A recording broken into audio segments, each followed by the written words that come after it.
Hello, and welcome to this episode of Rule of Carnage. This is a series of conversations, chats, videos, sometimes podcasts, if I can get myself into gear, where myself, Glenn Ford, a games designer and developer, talks to my good friend Mike Hutchinson, also a games designer and developer, about designing better miniatures games. Yeah.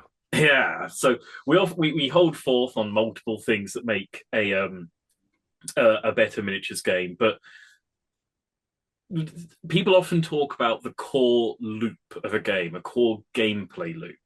And as as the name suggests, the core gameplay loop is quite core to the process of designing your game. So, there is a perspective that all the other things we talk about are sort of like sprinkles around the outside, and maybe this is like the most central thing.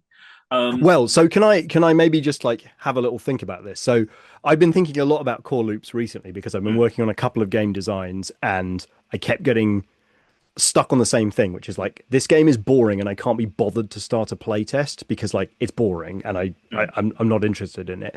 And it got me thinking about how like particularly in indie video games, like mm. finding a core loop of fun is like you hear it again and again and again. It's like absolutely the first thing you're doing. That's all the prototype needs to do, even if it's just little squares moving around the screen, as long as the core like toy-like nature and the loop that you're providing the players is fun, like you can probably add all the sauce on later.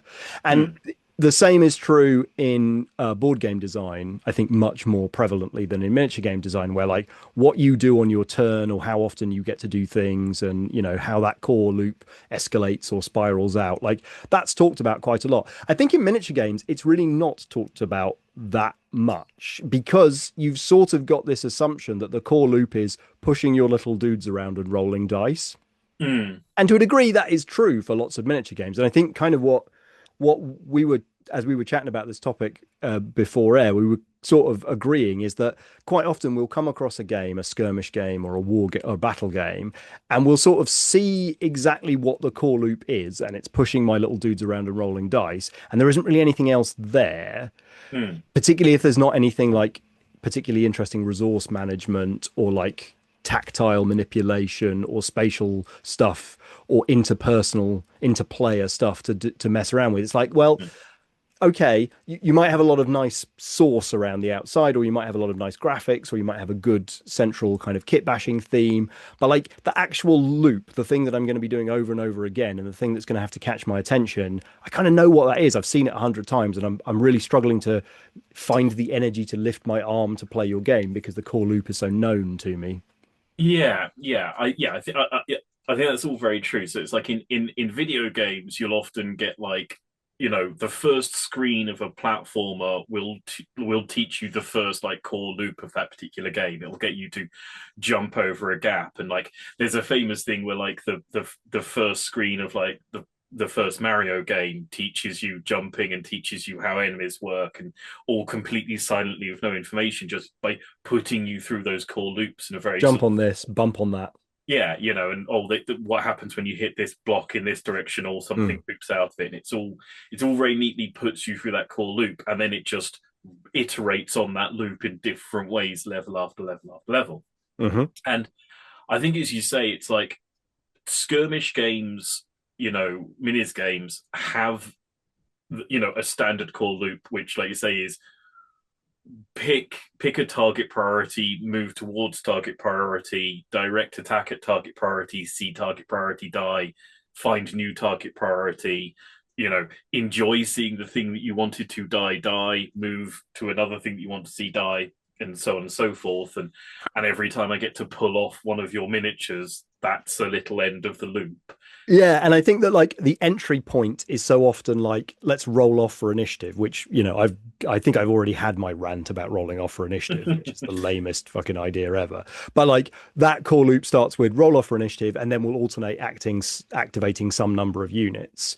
And like we were effusing about X-Wing recently. Just Mm, think back to how different that first moment is, because the core loop of X-Wing is see into the future, Mm. predict all of your moves, and then sort of spatially imagine where my moves are going to are, secretly pick my dial, and then we get the second half of the loop where we get to actually move our ships around. But the moving the ships around is almost like you want to get through that, and particularly the dice rolling, as quickly as possible, because the dice rolling doesn't matter. It's getting back to that core loop of like, oh, now we've reset the game state. Let me augurize into the future. And that's a wonderful first step into a core loop that's very, very, I don't know, intoxicating to me.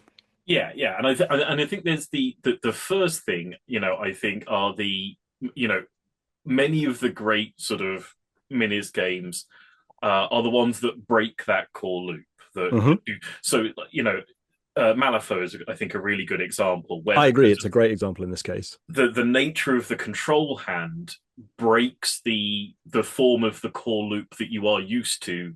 Yeah, because the first act in that is you draw a new control hand, and suddenly you have a set of information in front of you, and now the game is moving. Yeah, absolutely. And then again, and then within that sort of core loop of the nature of the control hand and the planning that allows you, each activation, because of its more objective based system, because it's interaction, because of the interact action, things like that, you have a different set of loops that it isn't about target prioritize kill, it's about scheme running and doing these sorts of things, and then it has different loops. Literally, its resolution system has a different loop. It's not rolling dice and comparing dice to target number. It's flipping card and then being able to flip other cards and being able to cheat cards or not cheat cards depending on if you've got positive or negative flips. So that's a game that repeatedly twists the expectations of what would be the various skirmish game core loops I just think what's enough. what's also what's really fun about both X-Wing and Malifaux, now that we're talking about it in these terms, is that the core loop exists, like it creates a strategic decision making space Mm, where all of the sub activations are like children of that overall turn structure. And so a turn in a round in Malifaux feels like a whole coherent object. mm, Whereas in a normal skirmish game where I just roll for initiative, and then the question is who gets to activate their model first, the core loop is like each model's activation because it doesn't really have the same strategic context. mm, um, Saga does this in another good way where it gives you a strategic context for the turn and allows you to manipulate things. yeah. Infinity has the same sort of overarching loop. Whereas, like, I would offer to the audience another great example of creating a fun and unique game loop is Space Gits, Mm, which absolutely doesn't do this. It heads off in a different direction where the core loop is look at a dude, pick up a fistful of dice, throw them into the play area, and then try and like manipulate physically your object in a perilous way, and then either succeed and fist bump, or fail and curse your shaky hands, and then the loop goes round again, and that's all it is. It's just point at a guy, roll some dice, fumble about, go again. but the thing is, it's like, yeah, Space Gits is a good example of the way that you can deal with this, which is steal the core loop from another genre or another type of Right. game. Because the Space Gits core loop is a dexterity game core loop. Hmm. It's Jenga, it's whatever else it is, where it's like the core loop is stack a thing, see the thing fall down, laugh, stack a thing up again. And that's Yeah. an immensely successful and popular core loop. There's an entire genre of game built around. Right. And like Saga steals the sort of worker placement idea from board games and goes, all right, well, let's create a strategic context using a worker placement thing. Yeah, absolutely, and yeah, it's totally true. It's like things like Malifaux, X-Wing, Saga have a round core loop, which goes, okay, here's the thing that defines the start of the round. You paying out these sort of special resources, the cards, the battle board dice, etc., etc. The round is then like using those resources in your little mini loops of activating this particular guy, activating this particular unit, whatever else it happens to be. And again, I was literally going to say Saga as well, because again, Saga's got the great thing of the like sort of across round within round loop of the fatigue markers, because Mm. those are things you pick up and spend, and how you pick them up and spend them. And whilst you've got the battle board that runs within a round as a loop, a fatigue marker you pick up on one round will be spent in the next round or the round after. So that ties together the narrative of the different rounds within a sort of emergently overarching loop. And so all the things you're doing make sense and connect all these sort of loops together and keep them strong and solid and understandable. And then on the other end, you've got something like Space Skits, which, okay, Space Skits doesn't have rounds, which is completely weird, but many games that do have rounds don't have an overarching structure to them, just goes, well, the activation is fun. The activation is a fun. Yeah, so Gaslands, setting aside it has a funky round structure, but like Gaslands has a core loop, which I think is Mm, very attractive as well, which is look at the play area, imagine the shape that fits in the hole, pick it up, see if you were right, then play a little push your luck dice game, and mm. then that may lead to some further carnage. But that like see a template, pick a template, roll some dice core loop, I think is why people they end a game of Gaslands and they're like, "Oh, I'm keen to play another game of Gaslands because I liked the bit where I chose a template and roll some dice because that's the core loop."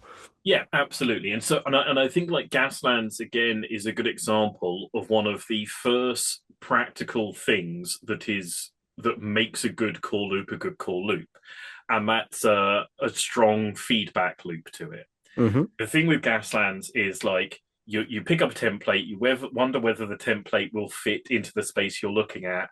You put it down, and now you find out whether it will fit in into that space or not, and you get a very immediate reward or punishment for if you guess rightly or wrongly, and Yeah. you immediately understand how you can improve upon that particular loop. So it's got an extremely strong feedback loop, and it's why it's Right. Yeah. No, that's a really good point actually, because like one of the reasons that first person shooter games are so sort of perennially exciting and enjoyed is that like you shoot a lot of bullets in first person shooter games, and the core loop of a short first person shooter is like move the target reticule onto a bad guy, pull the trigger, see if you hit, and you can do that like dozens of times a second and get yeah. better. Yeah, and it's extremely important in those games, this sort of feedback you get when you are hitting or not hitting. It's like fighting games are constantly like, what feedback do you get when a hit connects as opposed to the fact it doesn't connect? It's Mm. really vital to the sort of player experience. And yeah, Gaslands, because like I say, it's a really great thing to run at conventions and demo for people because it has such a strong feedback loop. Because you can see somebody playing and immediately understanding, okay, this is I've gotten better at doing this thing, and I understand how much better I can get at doing this thing, and I Mm. understand that will be sort of the most important like loop to understand and whatever. And it's like, okay, I might learn about how flamethrowers work, and if I'm interested in it, team building, but this thing, this core loop, this feedback loop, that's locked in. I know that's a chunky thing, and that's why it's like it's so. Yeah, and I think in both cases, Space Kits and Gaslands, like one thing that people say to me with sort of a good feeling in their voice is, "Ooh, I can see myself getting better at this," whether that's Mm, choosing templates or pushing the dice around or rolling the dice in Space Kits. And I think that that's also part of the fact that like the core loops that I've chosen there are chosen to be kind of not just arbitrary and random. They're like things where you demonstrate a skill. And it hadn't really occurred to me this sort of the immediacy of the feedback loop because mm. that helps you like within sort of across one game you might get like 7 to 10 feedback loops completed and you felt like totally hopeless for the first two or three, and by the seventh, eighth and ninth you're like, oh, okay, I'm starting to get dialed in. I can sort of see what a good execution of whatever this loop might look like. I can't quite get there yet, but I can feel myself obtaining slow mastery. Yeah, and I think that's one of the things that is difficult about the traditional core loop of miniature skirmish games is that if the core loop is target priority with good at killing target priority, as it were. Yeah, so like Who, I've got a unit with certain guns, pick the unit that it's going to destroy most efficiently. yeah, Can I make that decision? Ooh. yeah, yeah, and that is important for me to destroy. Yeah. Then set about trying to destroy it. And the issue with that a lot of the time is, okay, what did I make that decision correctly? I maybe don't ever really find that out. If I Mm. win the game, I assume I made the decision correctly. But without a lot of like analysis and like studying of the person's army list and the way their specific army list works, even like, for a long time that remains guesswork a lot of the time. You're like, you can find out that you were right about this thing is good at killing that thing Mm. because it killed it at a greater rate than any of the other things on the table killed any of the other things. But also, and I think this is why you say Warhammer's a list building game all the time. But also, that's entirely understandable off the table and has no relationship to what actually happens on the table. So I can't really read Gasland's rulebook multiple times and get better at predicting how to plug the swerve template into a particularly chaotic situation. I can read the rule book and the codex for Warhammer 40,000 a number of times and figure out what my orc bikers ought to be shooting at if I face your Adeptus Custodes army or whatever. Because it's just there Absolutely. on the page. It's not really a learned it's not really learned mastery in terms of the physical act of playing the game. Yeah, and it's also why, like, I sometimes say, so like 40K is, yes, it's primarily a list building game, and it's also at the table primarily a process game, Mm, because the only thing I really learn, and like particularly when you're at like tournament level play, the only thing you really learn is what your dice did that particular day. right. Because I know if I go to a tournament, any kind of Warhammer tournament where I've done any level of like practice or engagement in it, I know what I'm going to be facing. I know I'm going to be facing it with. I've got the priority list memorized, inside and out. I know Right. You know exactly. which units are going to go up against which units, what you're going to avoid, what you're going to target.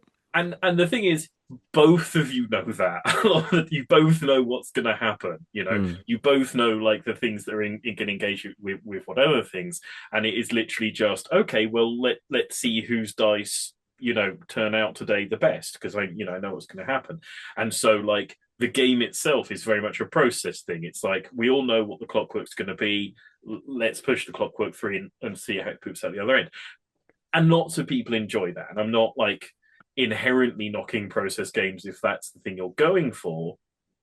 Yeah, But but I think that like our job as indie designers is to offer more than that. And I think that when people like we had someone in the Discord only this week reaching their like beautiful blossoming moment where they realized pretty much all skirmish games are boring. And they were like, I don't know what to do. Like all games are boring, and every time I try and think of a game, it's just boring.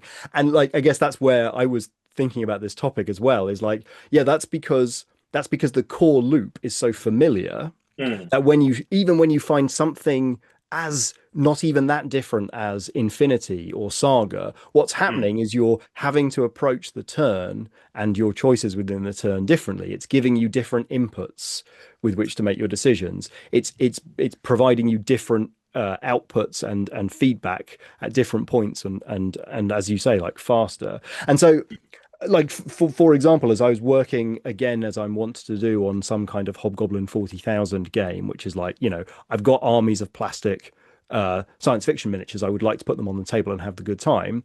mm, All of the last like 4 or 5 years, when I've been like vaguely sauntering up to this, it's all been about the efficiency of the resolution systems and the efficiency of the expression through generic list building and stuff. And it just occurred to me over the last kind of couple of weeks that actually all I really care about is being excited enough to pick up the dice each round and mm. like play to find out. And I can't play to find out if there's nothing in the core loop that is exciting to discover, and it's going to give Mm. me that immediate feedback of like, oh, I did a thing, and I want to try a thing. So Yeah. I won't bother explaining like where my prototypes are right now because it's not relevant to this. But like what I'm doing is trying to explore like, ooh, can I make this game feel more like X-Wing or Gaslands insofar as every turn the game shouts at you, come on then, what you going to do about this? And then you go, right, I'm going to try this, and you plug something in somewhere and you find out whether you got it right or not, which isn't at all what like big army games tend to feel like if they're Mm. written in the sort of 70s and 80s style that we're so familiar with. Yeah, no, absolutely. And I think this is and I think the thing is like we often sort of on the channel say, don't just redesign these games that already exist. And I think sort of the caveat to that is unless that's what you if you want to make a process game that slots into the mass of skirmish games, and there are good games that are like that go, well, no, this isn't about the core loop, it's about the narrative, or it's about the hobby thing around it, or etc etc, and that's all great if that's what you actually want to do. If what you want to do is make a thing that is engaging because of the core loop, and you just recreate the standard skirmish game core loop, it's like, well, no. Yeah, so like full disclosure here, like Hobgoblin is a game that has a completely predictable core loop. Mm, Its core loop is the same as any mass battle core loop. Like it could have been written in the 70s, and in fact it looks a bit like DBA and stuff, like mm. if you take a squint at it. And so with Hobgoblin, what I'm trying to do is, buff all of that to like a gleaming shine so that it like drives like a sports car, but it's Mm. basically just doing the normal sports car stuff, and it still drinks petrol, and it still matters what your list is.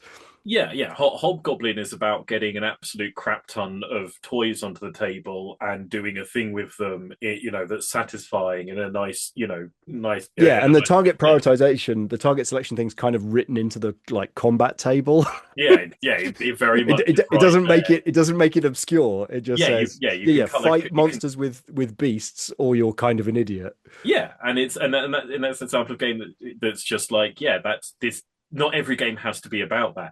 I had a great. I ran a demo of a guy for a couple of guys of Hobgoblin at like last salute, and they played through it, and he was very disappointed, and he was like, well, I'm mainly I play Infinity, and I was like, oh well, this is always going to be kind of a waste of time for both of us, then, wasn't it? Because it's like, sure, I mean, fair enough, this isn't doing that. I should have been running a billion suns for you. You might have been like, you know. Yeah. So it's like, yeah, you can pay some money and you take your choice, but like if your core loop is going to be the standard skirmish game core loop, then you've got to sort of do it in a way that is specifically more like quicker or more satisfying or more narrative than the pre-existing like 10,000 odd skirmish games, the four shelves of skirmish game books I've got sat over there, the hard drive of PDFs of, you've got to like be better than all of those, and specifically better than the one I like that plays really fast, and the one that I like that does loads of really weird narrative things, in each of those slots. And Yeah. it's like that's hard. That's really hard to do.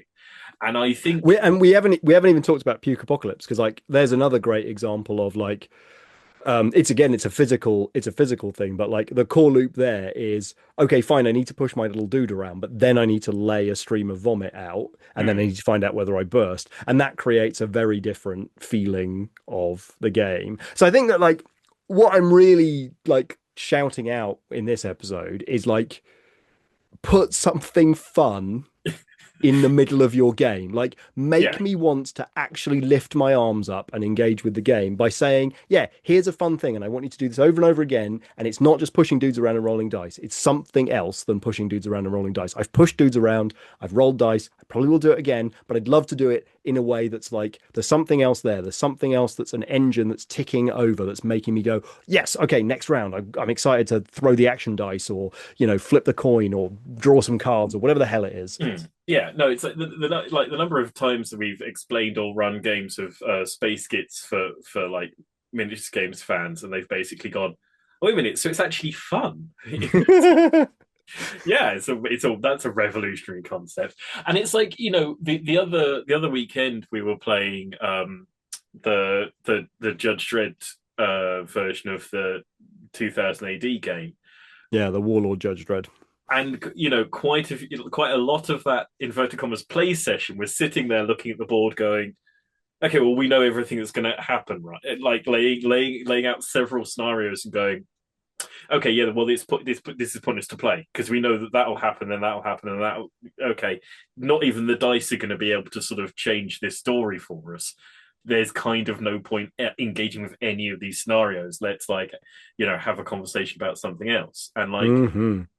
yeah, so I think considering Yes, spoilers. We won't be doing an episode on why we love Judge Dredd, the Warlord version. Although yeah, we might wind ourselves up for a rant on it, but probably not. yeah, they may at some point be Probably not. be, Sorry, be Gav. be something about why we really don't like it. Yeah. At one point, I think I might like to have a conversation about why I really don't like the Judge Dredd one and why I do like the ABC Warriors and Strontium Dogs one, Yeah. given that they're basically the same system. But Yeah. that's Yeah. that's Yeah, another. that would be a fun deep dive. We can play Yeah, a couple games more of each and maybe try and tease out what's going on there. yeah, but But I yeah, think so core loops, I think like you hear about them a lot in design sort of theory.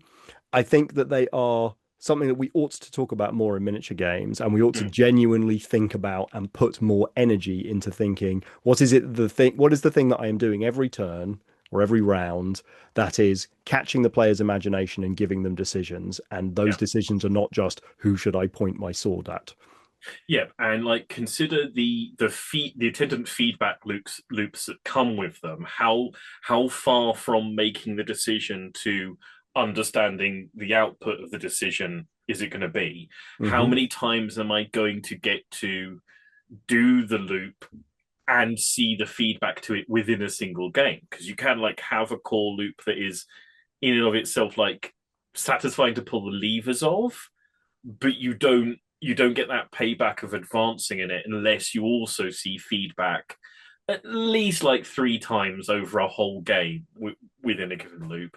You know, consider the ways that you can chain the little loops together across rounds and turns so that they fuel a rolling narrative you'll get to your game. And yeah, and just try and make the core loop actually fun so that next time when the next turn rolls around, I'm like, oh goody, that loop's starting again. I would really like to sort of engage with it. Yeah, so very specifically, if the first thing I do in your turn is we roll off for initiative, bad. Do better. Not excited. I'm already going for another beer. Okie dokie. Yeah, core loops super important. Like I think as we've sort of suggested, every miniatures game does have a core loop of some kind. A lot of them are a little bit sort of part of the genre rather than something that really stamps their foot down. But if you're watching this video, you've played one of these games with a core loop, and you probably have an opinion on it. If you don't, look at a game you like and figure out what its core loop is, because Mm. that can be super informative. And then go into our comment section and tell us what your favorite core loop. It can be a small one, it can be a big one, it could be the saga battle balls that run for an entire round. It can be the skid dice of Gaslands, which is like a bit of an activation. Why do you think it works really well? Is it about the feedback? Is it about the sort of the unusualness of it, the tactile nature? Swing down to the comment section, tell us these things, because they're important for us to learn as they are for anybody else. While you're doing that, there's a like and subscribe button. Hit both of those. And then check out the link section where there's links across to Discord, where you can come over and look at various people working on games where they're trying to figure out this question of a strong core loop. There are people. Discord definitely has a core loop. I mean, The as a Discord person who's itself. built social products, that damn thing has a core loop. Mm. Absolutely. There's also links there across to the various places where you can buy our games and you can support us indirectly. There's links to Patreons where you can support the channel directly. And there's a link over to a merch shop where you can Woo! You can get Rule of Carnage merch. Uh, Yes, I've just, in fact, I'm now using. Oh, it's on the drying board, but my new painting pot is actually now a Rule of Carnage mug, so I can look at our mugs on a mug whilst I paint, and you can Splendid. too. Oh, Yes. additional plug. So reasons to join my Patreon right now include I'm winding up I'm getting ready to launch a Kickstarter for the Space Kits expansion book. Here Come the Bastards, which is mostly new scenarios and factions for the game, and I'm putting out the scenarios in early access to my Patreon. So if you want to see what's cooking for Space Kits in the new book, then come join the Patreon for Planet Smasher Games, and you can I, see. I definitely think you have to go with bastards in a sort of Sean Bean bastards voice because we're far Bastards. too southern to do an Well, actually, Orcish bastard. it's more of a Vivian from the young ones. Shut up, you bastards! Yeah, there you It's go. that kind of bastard. Go out on that kind of bastards. Okay, well, thank you. And from this episode of Rule of Carnage, I think it's going to be thank you, goodbye. So thank you and goodbye. Bye. Goodbye, you bastards.